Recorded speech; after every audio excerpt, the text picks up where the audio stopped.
네, 다시 찾아온 조국 그리고 윤석열의 시간. 조금 전 더불어민주당 송영길 대표가 국민소통 민심경청 프로젝트 대국민 보고 기자회견을 열었는데요. 관심을 모았던 조국 사태와 관련한 입장도 나왔습니다.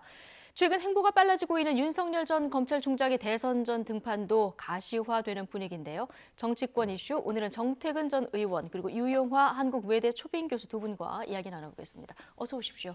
예, 안녕하세요. 예, 안녕하십니까? 예, 송영길 대표 취임 한 달을 맞아서 오늘 민심에 대한 입장을 밝히는 기자회견, 굉장히 주목도가 높았었는데 일성은 이제는 국민의 시간이다 이런 얘기로 시작을 했습니다. 오늘 내용을 보면은 부동산, LH 문제, 백신 문제, 조국 사태 그리고 당내에 있었던 성추행 문제 굉장히 다양한 이슈들이 다뤄졌어요. 어떻게 보셨습니까? 네, 하여튼 송영길 대표가 자기가 후보 시절에 민주당 이름만 빼고 다 바꾸겠다 그러지 않았습니까? 그런데 한 달 정도 됐는데요.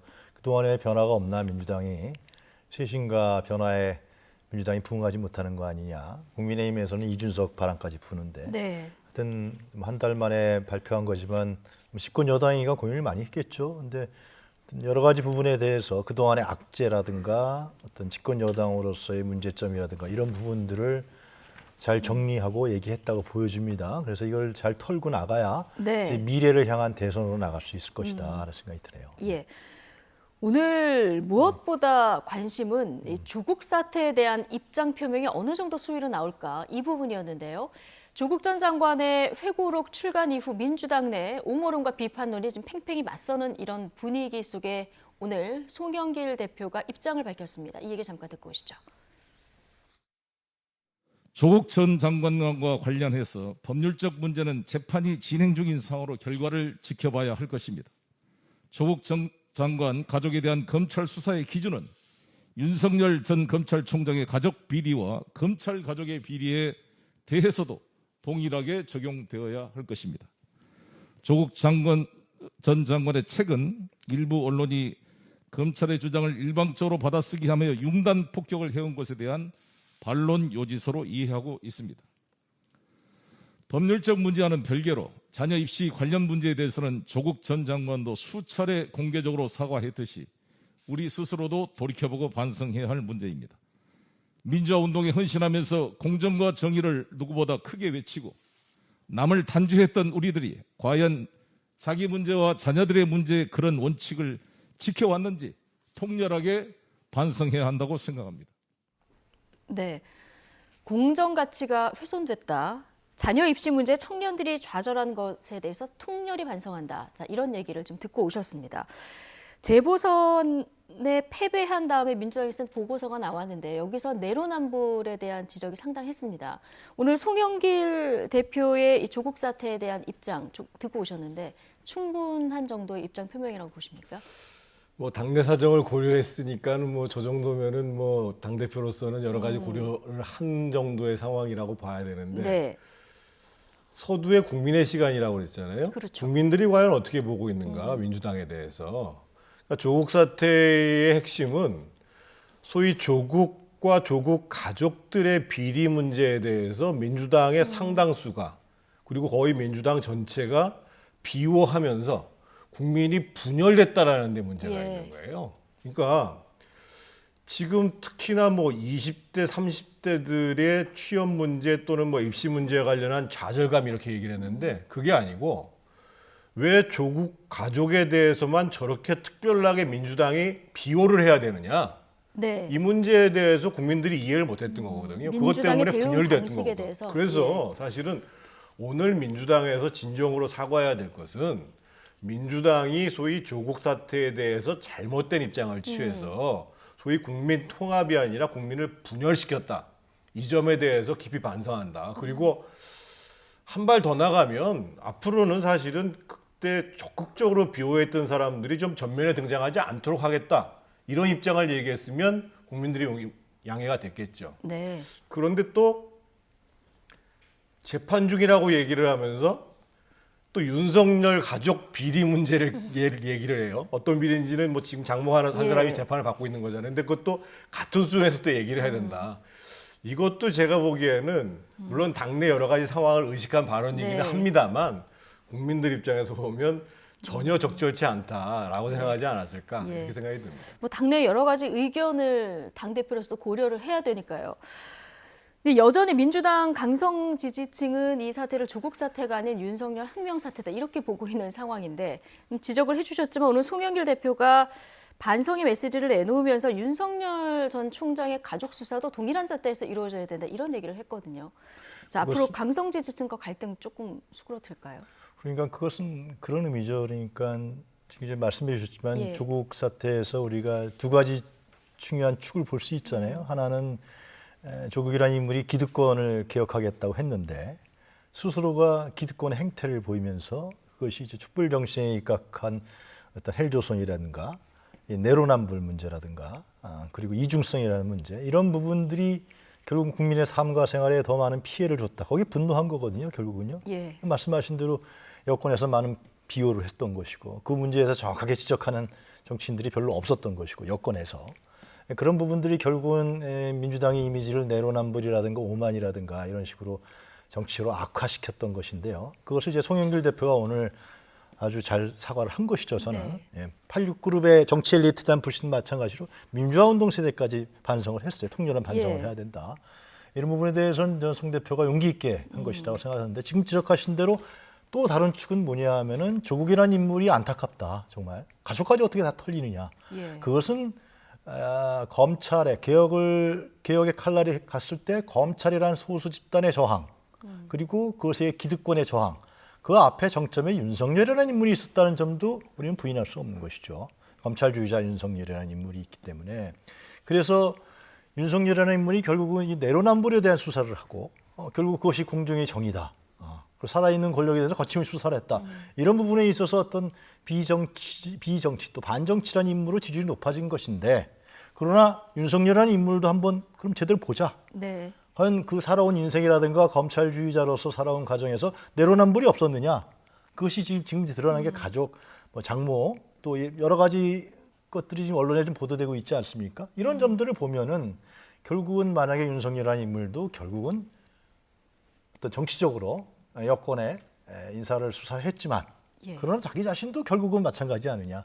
뭐 그런 부분들을 송영길 대표가 지적한 것이고 사실상 그렇게 된다면 뭐 결과는 봐야겠습니다만 예. 윤석열이라는 인물도 살아온 과정이라든가 검찰로서의 행태가 그렇게 내로남불적 형태였다 그러면 저는 윤석열의 지지율은 사상 누각이 될 수 있다. 뭐 가정입니다만은 예. 그런 점들을 이제 민주당이나 송영길 대표가 좀 얘기하고 싶어서 그런 얘기를 한 거 아니냐 싶습니다. 예. 네. 그래서 오늘 조국 사태에 대한 입장 발표에는 두 분 분석을 해주신 것처럼 굉장히 여러 가지 의미가 지금 담겨 있는데 자, 관심은 이제 송영길 대표의 오늘 입장 표명 이후에 조국 사태에 대한 당내 혼란이 좀 잦아들까? 자, 이 부분도 관심입니다. 오늘 아침 김용민 최고위원 그리고 어제 대선 출마를 선언한 최문순 강원도지사 인터뷰 같이 듣고 오시죠. 이미 조국 전 장관이 개인적인 부분에 대해서는 이미 충분히 사과를 했고 민주당이 이걸 나서서 사과할 부분은 아니다 생각합니다. 오히려 이 사건을 자꾸 그렇게 몰아갈 게 아니라 윤석열 검찰총장이었던 사람이 자신의 대권을 위해서 정치적인 야욕을 위해서 자기 상급자를 정치적 희생양으로 삼은 사건이다. 검찰권 남용의 대표적인 사건이다. 저는 오히려 그렇게 이 사건을 그렇게 바라보면서 그 부분을 끊임없이 지적해 줘야 된다 이렇게 생각하고 있습니다. 조금 거리를 두고 보면 이게 큰 틀에서는 우리 정권에서 발생한 일이 아니겠습니까? 그래서 그것을 세세하게는 몰라도 정무적으로 네. 큰 틀에서 사과를 드리는 건 뭐 있을 수 있는 일이라고 생각합니다. 다만 그걸로만 끝나서는 안 되고 예. 이것이 정교하게 분석되고 치밀하게 정리돼야 된다. 그렇게 그리고 보시군요. 다음 단계로 넘어가야 된다. 그리고 네. 시대 정신을 정리할 필요가 있겠다. 이게 제 생각입니다. 네. 자, 이 두 분의 의견을 지금 듣고 오셨습니다만은 당내 이런 의견들이 이제 다수 있습니다. 민주당이 주체가 돼서 사과할 일이 아니다. 김용민 의원 얘기 들어보셨지만 어제 김남국 의원도 비슷한 얘기를 했거든요. 그리고 또 한편에서는 이거 이제 정면 돌파하고 다음 단계로 넘어가야 된다. 자, 이런 의견이 팽팽히 맞서는데 자, 이 조국 전 장관의 회고록 때문에 이 문제가 지금 더 불거진 이런 상황에서 앞으로 당내 의견이 좀 검찰 개혁 쪽에 방점을 찍어서 나갈까요? 아니면은 이제 내로남불을 정면 돌파하고 다음 단계로 넘어가야 된다. 이쪽으로 의견이 모아질까요?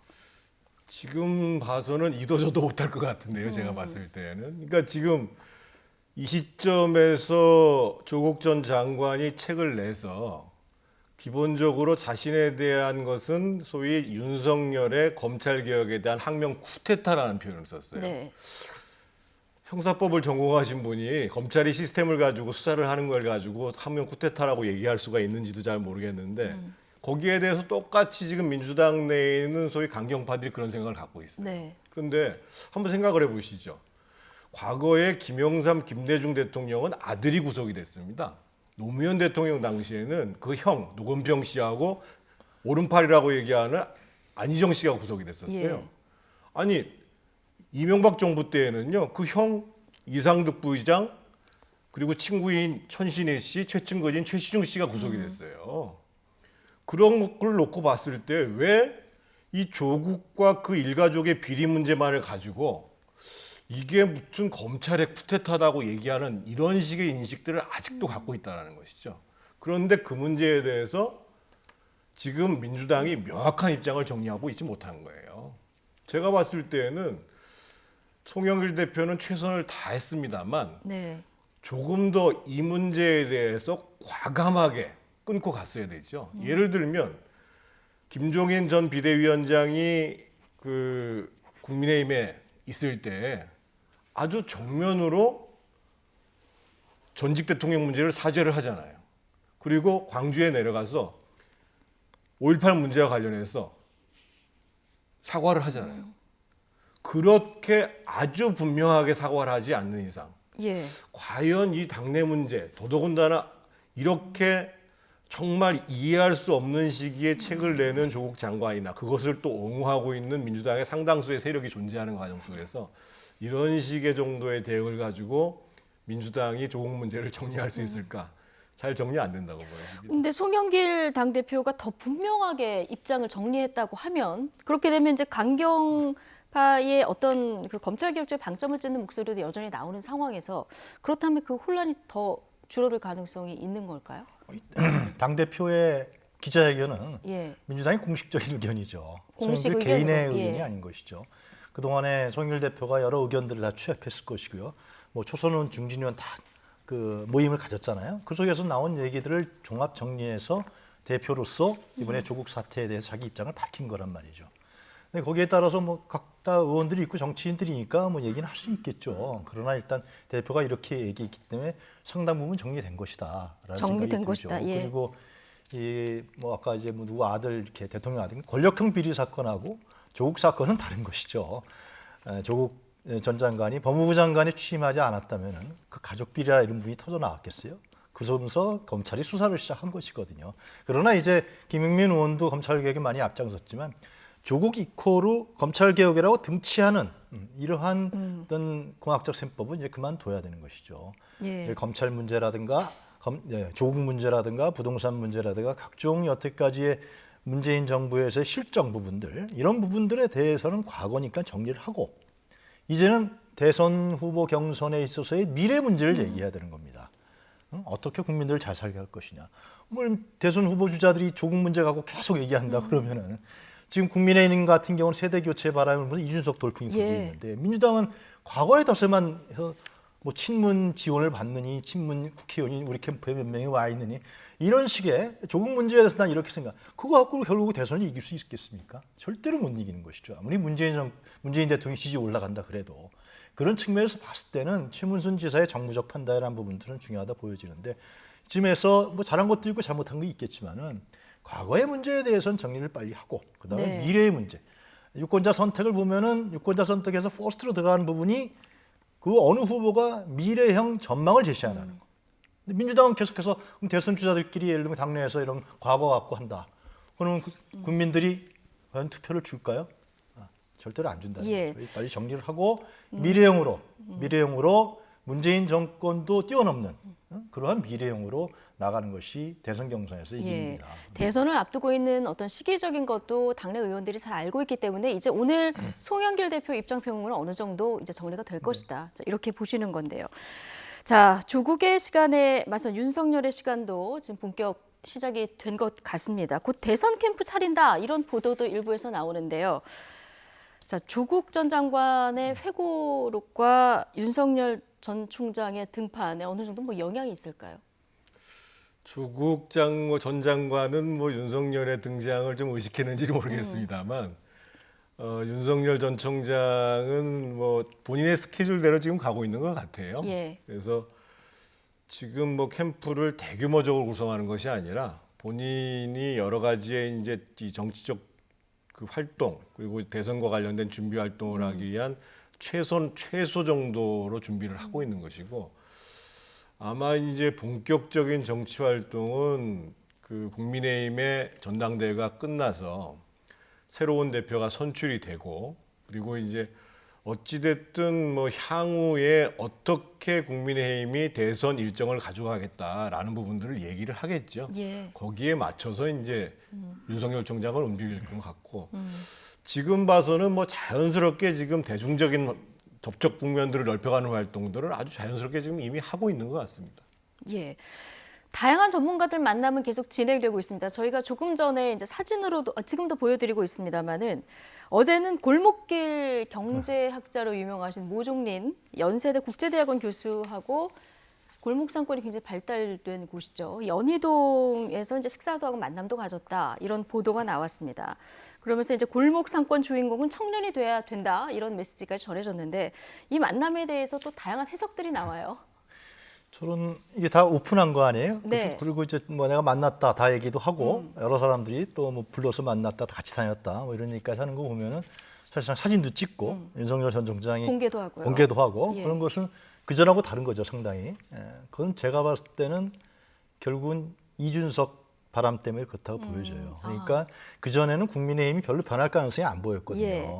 과거 정치, 구태 정치, 또 기득권 정치 뭐 이런 부분으로 국민적 지지가 없었는데 근데 이제는 막 변한단 말이죠. 네. 그럴 경우에는 당연히 윤석열이라는 인물은 어떤 비정치적 성격의 지지를 갖고 있기 때문에 제3지대를 그래서 제3지대 사람들을 많이 만난 걸로 알고 있습니다. 예. 심지어 여권의 과거 사람들도 막 만났었잖아요. 만나서 의견을 조언하고 듣고 그런 부분을 봤을 때 최근에 이준석 바람이 불면서 이제는 이쪽에 흐름이 이쪽 가는구나. 라는 판단을 좀 한 게 아니냐. 물론 들어간다고 좀 얘기한 건 예. 아닙니다만은 그래서 국민의힘의 좀 전향적인 국회의원, 뭐 윤희숙 의원이라든가 아니면 충청권의 정진석, 뭐 같은 검찰에 했던 권선동 이런 의원들을 만나서 얘기도 듣고 그리고 이제 자기 세력들을 좀 가서 경선해야 되니까 그런 포석까지 경선해야 되니까 그럼 자기 조직 지지 세력도 좀 있어야 되니까 그런 활동도 같이 하는 것이 아니냐. 그러나 제 가정입니다만 만약에 국민의힘이 변하지 않는다, 뭐 유성 바람이 완전히 받아들이지 네. 않고 그러면은 또 이제 아마 윤석열 전 총장은 다른 생각을 가질 수도 있다 생각이 네. 듭니다. 자, 윤 전 총장 각 분야 전문가들뿐만 아니라 지금 말씀하신 것처럼 최근에는 정치권 특히 국민의힘 의원들과 접촉을 좀 늘리는 이런 모양새인데요. 지난 주말에 강릉에서 만남을 가진 권성동 의원, 윤 전 총장이 국민의힘 다수의 의원과 접촉한 것에 대해서 이렇게 의미부여를 했습니다. 이 얘기 잠깐 듣고 오시죠. 명색이 제가 사선 중진위원 아닙니까? 그래도 그렇죠. 뭐 원내대표까지 도전했던 중진위원인데 뭐 정진석 또 뭐 우리 당의 그렇죠. 여러 의원들하고 통화도 하고 만나기도 했지 않습니까? 이런 것을 종합해 보면은 예. 윤 총장이 삼지대를 생각하지 않다는 반증이죠, 이것이. 굳이 우리 당 의원들을 만날 이유가 뭐가 있겠습니까? 그건 그렇죠. 결국은 예. 대권 도전은 우리 당과 함께 하겠다는 그런 정치적 표현이다. 저는 그렇게 받아들이고 있습니다. 그리고 제가 아는 윤석열 총장은 굉장히 현실주의자입니다. 네, 윤 전 총장은 굉장히 현실주의자라서 지금 국민의힘 여러 의원을 접촉하는 것을 보면은 제3지대는 생각하고 있지 않을 거다. 이게 이제 권성동 의원의 얘기고요. 같은 당의 유상범 의원도 이제 비슷한 얘기를 했습니다. 윤 전 총장 정치 재개할 때 뭐 김종인 전 비대위원장이나 안철수 대표를 좀 먼저 만나지 않겠느냐 이런 의견도 많았는데 국민의힘 의원들을 직접적으로 이렇게 그것도 본인이 접촉을 먼저 만나자 얘기를 해서 만나는 이런 행동 어떻게 보십니까? 그러니까 저희가 현실주의자가 과연 뭐냐고 생각해 볼 필요가 있는데 현실주의자는 무조건 뭐 국민의힘이 좋다, 또 제3지대가 좋다가 아니라 어떤 길이 국민 다수를 향해서 가는 길인가라는 판단을 하는 거거든요. 만약에 국민의힘이 소위 보수뿐만 아니라 중도를 망라하는 국민의 다수의 방향으로 가면 그걸 선택하는 것이 현실주의한 거고, 그것이 아니라 국민의힘이 계속 강경한 우파의 모습으로 간다.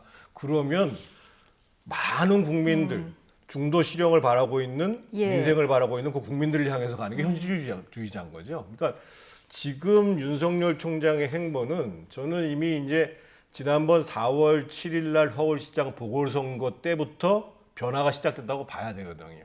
왜냐? 4.7 재보궐선거를 국민의힘이 승리할 수 있었던 것은 문재인 정부의 실정도 있었습니다만 후보를 선택하고 정책을 만들어가는 과정들이 보수 진영을 넘어서서 중도 실용적으로 전환하기 시작했어요. 예. 과거에 이명박 대통령이 당선될 때도 그렇고 심지어는 박근혜 대통령이 당선될 때에도 정책적으로 대전환을 하게 됩니다. 기본적으로. 그래서 저는 그런 거에 더해서 기본적으로 지금 20, 30대와 호남까지를 망라하는 그런 지지 기반을 얻고 그것을 대변해 나가겠다라고 국민의힘이 방향을 잡은 거예요.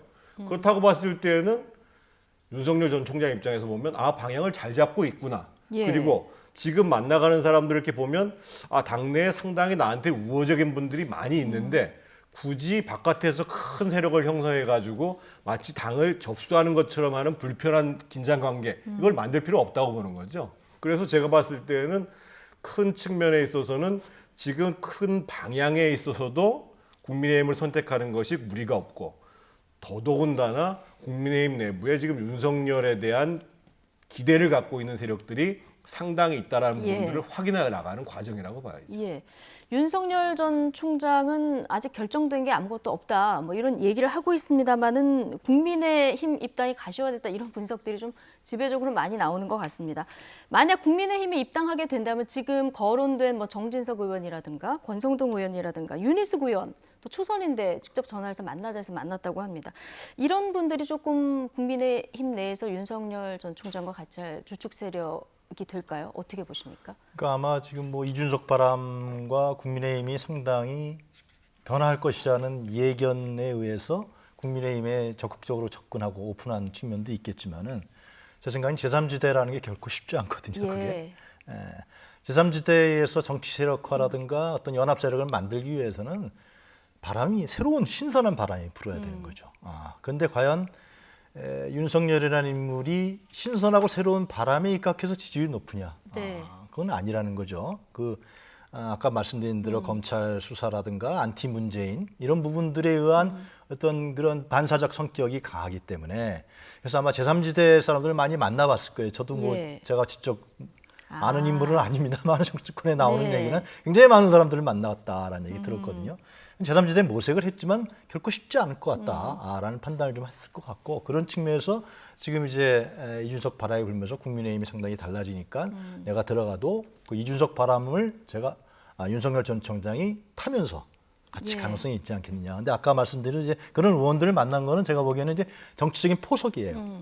그러니까 이제 중요한 건 뭐냐면 윤석열이라는 인물이 정치권 밖에 있었잖아요. 예. 그렇기 때문에 더 지지율이 높았다고 저는 생각하거든요. 현 정치권에 대한 불신 때문에 이제 들어가서 그걸 만나면서 예전에 이제 그 진흙통에 들어가는 거거든요. 거기서 과연 윤석열이라는 인물의 어떤 이미지라든가 컨텐츠를 뭐로 제시할 거냐. 그건 우리 한 번도 본 적이 없단 말이죠. 지금 검찰주의자로서 그냥 예. 남아서 할 것이냐. 아니면 다른 진짜 새로운 미래를 건설할 수 있는 이러한 리더십을 보여줄 것이냐. 이 부분에 대해서는 아직도 퀘스천 마크가 많은 거죠. 예. 뭐 전해지진 않았어도 제3지대 인물도 두루두루 만났을 것이고 거기까지 다 만나보고 현실적인 판단을 좀 윤석열 전 검찰총장이 하고 있을 것이다. 현재적으로는 그런 예. 거죠. 또 변할 수도 있는 거죠. 예, 알겠습니다. 자, 윤 전 총장의 빨라진 행보 속에 국민의힘 당대표 선거도 지금 열기를 더해가고 있는데요. 어제 2차 TV 토론회가 있었죠. 자, 여기서 이런 질문이 나왔습니다. 윤 전 총장과 연락을 하고 있는 분이 있느냐? 자, 국민의힘 당권 주자는 어떤 반응이었을까요? 보고 오시죠. 두 분이 연락을 하고 있다고 말씀하셨는데 어떻게 언제 연락하셨는지 여쭤봐도 될까요? 뭐 자세히 말씀드리는 것은 적절하지 않다고 생각합니다. 저는 뭐 우리 야권 후보들 모두를 우리 당에 모시고 오는 것은 당대표의 가장 중요한 책무라고 생각을 합니다. 그런 의미에서 직접 간접적으로 이 야권 후보가 될 수 있는 분들, 또 우리가 이 안철수 당대표를 포함해서 모두와 소통 관계를 가지고 있는 것은 매우 중요하다는 생각이고요. 그런 의미에서의 신뢰관계가 충분히 있다, 이런 말씀을 드립니다. 저는 한 3주 전에 어느 토론회에서 제가 당대표가 되면 윤석열 전 총장을 즉각 입당시키겠다 이렇게 말씀을 드렸는데, 그 이후에 그런 반박이 전혀 없었고, 또 어제 오늘은 입당 가능성까지 비쳤다. 그 정도로만 말씀을 드리겠습니다. 네. 어제 TV 토론에는 OX 퀴즈가 상당히 재밌더라고요. 질문이 나는 윤석열 전 총장과 연락을 하고 있다, 이런 질문이었는데요. 나경원, 주호영 전 원내대표만 O, 나머지는 X. 자, 이 두 후보도 연락은 하고 있는데 이제 구체적인 언급을 피한 이런 상황인데요. 외부 인사 영입 누가 적임자일까요? 저는 저 질문이 어제 굉장히 좀 부적절했다고 봐요.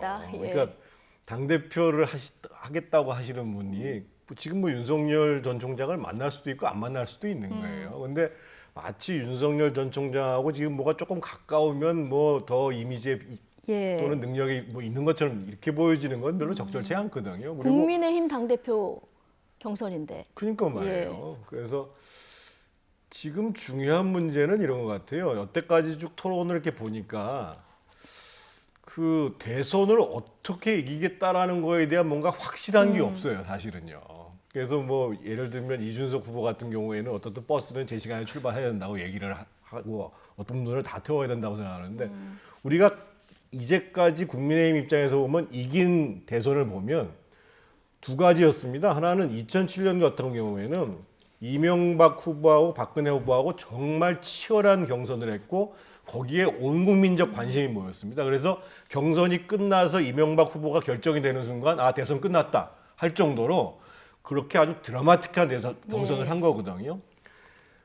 박근혜 후보 같은 경우에는 압도적인 지지에다 더해서 자기의 정책적 전환과 비대위를 만들어가지고 큰 변화하는 과정들을 보여주면서, 예를 들면 지역균형 발전에 대한 문제, 경제민주화 문제를 들고 나오면서, 그래서 저는 지금 뭐 경선을 예정대로 하겠다 또는 뭐 누구를 언제까지 데려오겠다 이게 중요한 문제가 아니라 실제로 그러면 대선에서 승리할 수 있는 구체적인 전략, 계획, 이것에 대해서 뭔가 좀 당대표들이 좀 자신 있게 얘기했으면 좋겠는데 그 점에 대해서는 아직까지 좀 깊이 있는 토론이 안 되는 것 같습니다.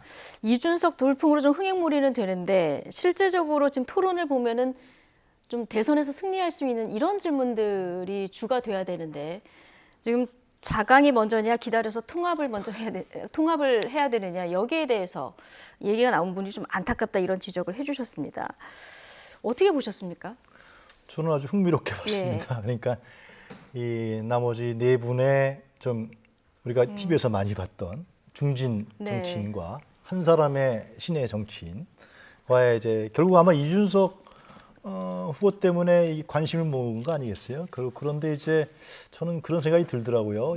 영입 문제 하셨을 때 영입이라는 것이 그러니까 두 분의 중진 의원들 같은 경우는 내가 능력도 있고 경험이 많으니까 윤석열을 영입하는데 더 좋은 조건 아니냐, 뭐 그런 메시지 아니겠어요? 결국은 그런 건데, 그러나 지금 말씀하셨지만 영입이라는 건 환경과 조건, 그것이 맞아야 되는 것이지 누가 하나가 친소 관계가 있다 그래서 과거에 뭐 DJ나 YS 이런 사람들처럼 그렇게 해서 들어오는 것은 아닌 거거든요. 그런 카리스마 정치인이 아니기 때문에 그런 측면들이 지적되는 것 같고요. 저는 이제 궁금한 건 그거예요. 그러니까 이 한국의 보수 정치 세력이 지금까지 각종 선거에서 패배했던 이유는 과거에 박정희 이후에 갖고 있었던 어떤 냉전 반북주의적 정치, 이 부분이었거든요. 결국. 그러면서 이제 뭐 DJ 노무현 그 문재인 정권의 개혁적 정책에 대해서 파퓰리즘이다, 또 뭐 좌빨이다, 뭐 용공이다, 종북 좌파다, 이런 식의 비판들을 해왔단 말이죠. 이제 그것을 뛰어넘으려 한 부분이 이준석 바람이라는 것인데 결국은.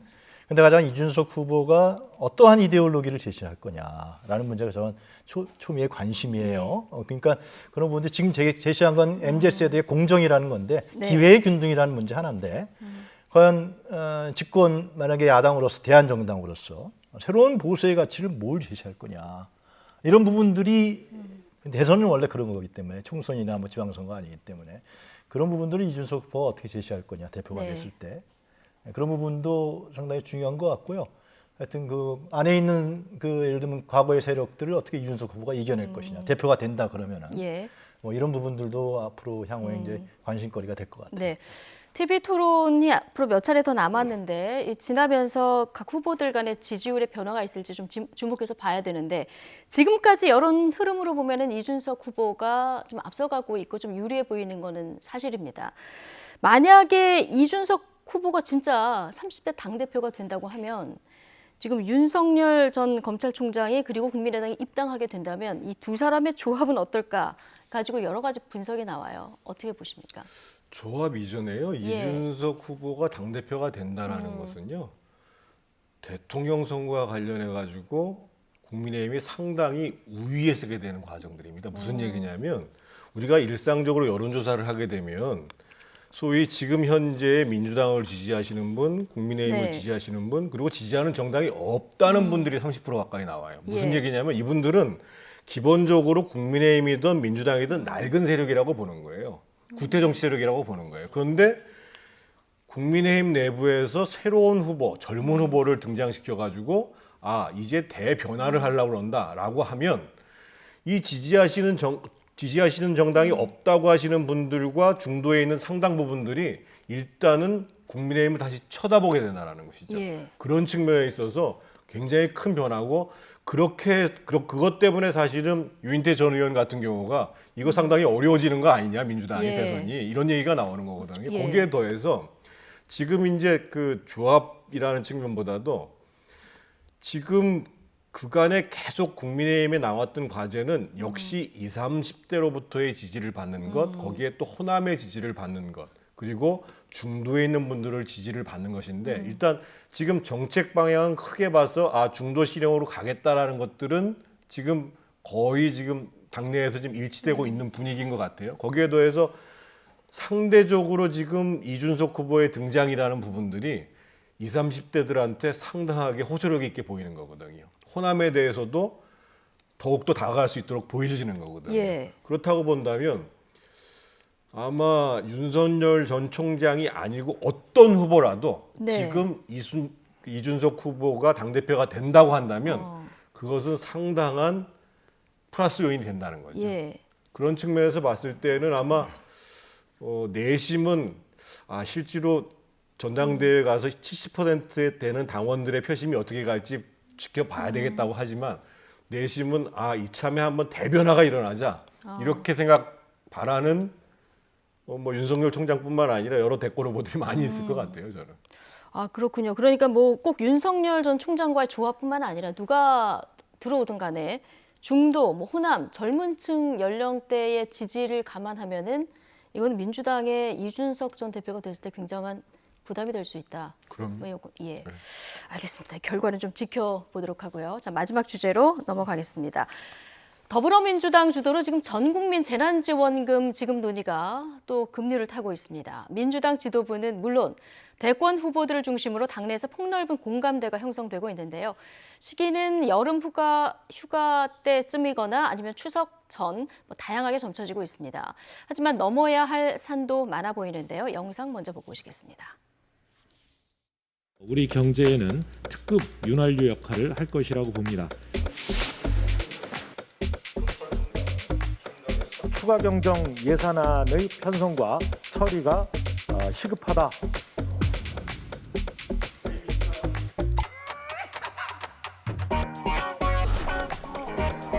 국가 채무라든가 또는 재정 건전성 문제를 같이 보지 않을 수 없다는 그 입장도 좀 헤아려 주시기를 부탁을 드리고요.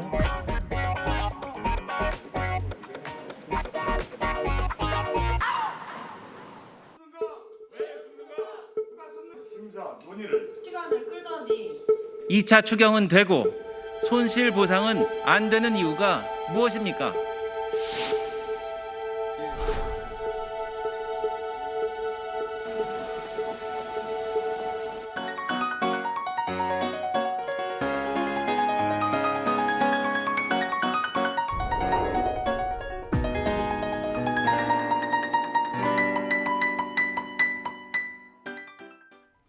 네.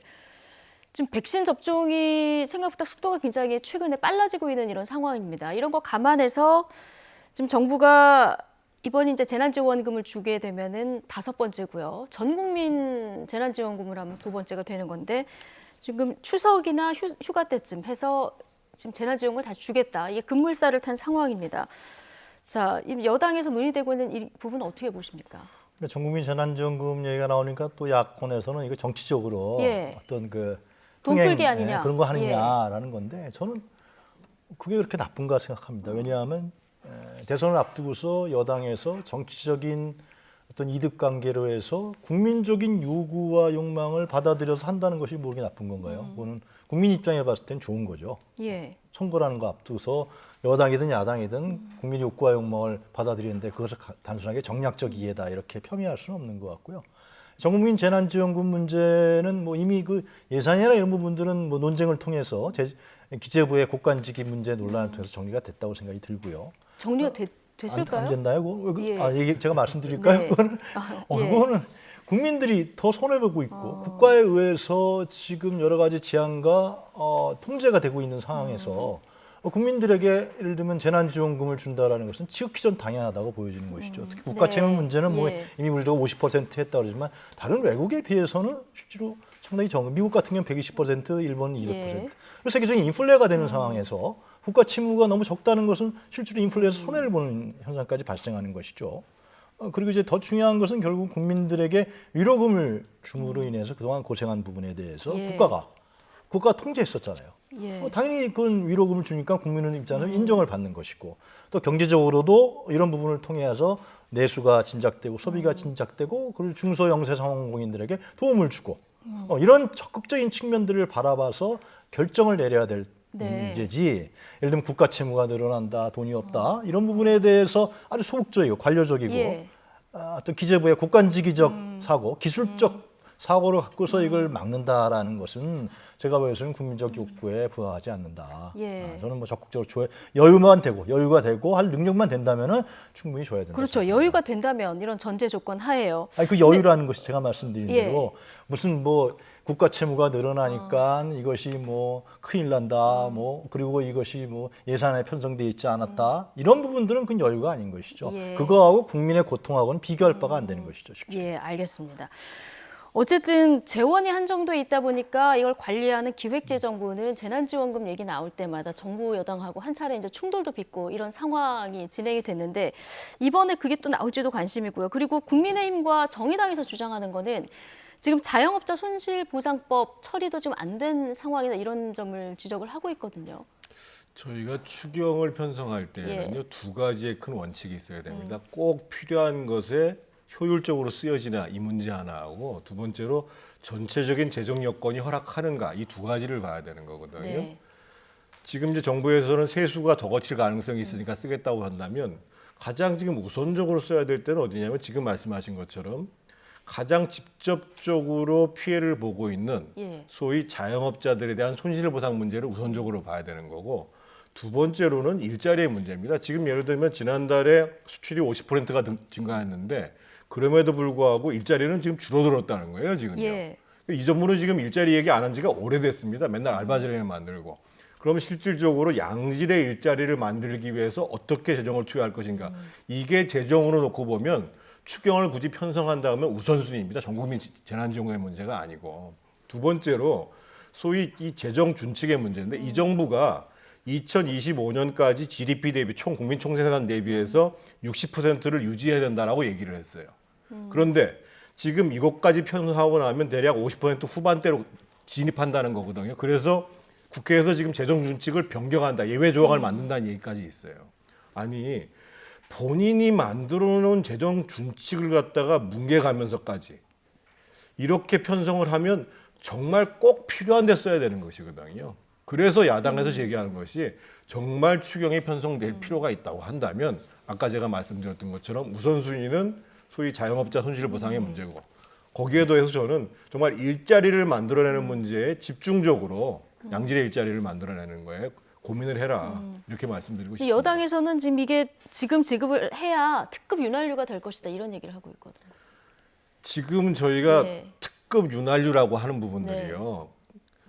소비가 조금 진작이 되겠죠. 그런데 근본적으로 자영업자들이 원하는 것은 두 가지잖아요. 하나는 영업을 좀 정상적으로 빨리 했으면 좋겠다. 그래서 국민들이 계속 백신 얘기하고 있는 거 아니겠습니까? 백신을 맞아서 일정 정도의 면역률이 올라가기 시작하면 영업이 좀 더 자유로워지고, 그래서 이 문제에 대해서 자영업자들이 원하는 것이고, 두 번째 문제는 지금 그나마 있는 시간에 무슨 돈을 더 쓰고, 실제로 보면은 지난번에 재난지원금 효과라는 게 한 0.7% 안 나왔다는 거 아니겠습니까? 그거 아니라 그럼 실질적으로 피해가 되는 사람한테 줘라. 지금 이 얘기를 하고 있는 거예요. 자, 그 문제는 손실보상제는 같이 해야죠. 같이 하는데 정부가, 여야가 다 합치했어요, 의견은. 그리고 그 여건에서 이미 손실보상제는 먼저 거론한 거거든요. 근데 정부에서 지금 이 문제가 뭐 계산하려면 오래 걸리고 뭐 추정이 쉽지 않다, 이렇게 해서 지금 정부에서, 기재부에서 지금 이 문제를 맡고 있는 거예요. 새로운 총리인 우리 김부겸 총리가 이 문제는 풀어나가야 된다. 그리고 재난지원금하고 같이 가도 상관이 없는 것이죠. 자, 국민들을 위해서 재원을 어디에 어떻게 쓰는 게 효율적인지 정치권의 지혜가 좀 필요한 시점인 것 같습니다. 자, 오늘 정태근 전 의원 그리고 유영화 한국외대 초빙교수 두 분과 이야기 나눠봤습니다. 고맙습니다.